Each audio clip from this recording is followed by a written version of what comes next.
ప్రాథమిక పాఠశాలల్లో 1 మరియు 2వ తరగతి బోధిస్తున్న ఉపాధ్యాయులకు నమస్కారం. పిల్లలకు ఒత్తులను పరిచయం చేయడానికి ఇప్పుడు మనం ఒక టిఎల్ఎంని తయారు చేసుకుందాం. ఈ టిఎల్ఎంను తయారు చేసుకోవడానికి కావలసిన సామాగ్రి: కార్డుబోర్డు లేదా ఫోమ్ బోర్డు, కట్టర్, కత్తెర, కలర్ పేపర్లు, మార్కర్లు, ఫెవికాల్ మరియు ప్రెస్సింగ్ పిన్నులు. ఇప్పుడు టిఎల్ఎం తయారీ విధానాన్ని చూద్దాం. ముందుగా కార్డ్బోర్డు లేదా ఫోమ్ బోర్డుపై 20 సెంటీమీటర్ల వ్యాసార్థంతో ఒక వృత్తాన్ని, అలాగే 15 సెంటీమీటర్ల వ్యాసార్థంతో రెండో వృత్తాన్ని గీసి కట్టర్ సహాయంతో కత్తిరించాలి. 2 వృత్తాలకు వేరువేరు రంగు పేపర్లను అతికించాలి.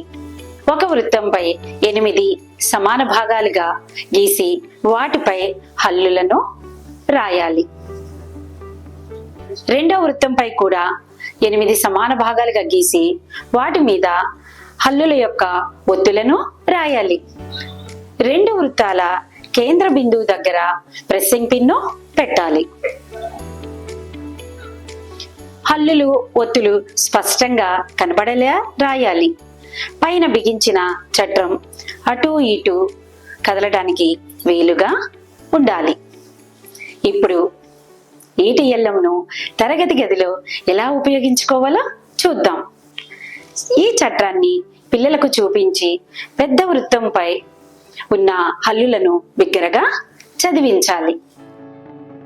ఇప్పుడు ఒత్తుల చట్రాన్ని తిప్పుతూ ద్విత్వాక్షరాలు వచ్చేలాగా అమర్చి పలికించాలి.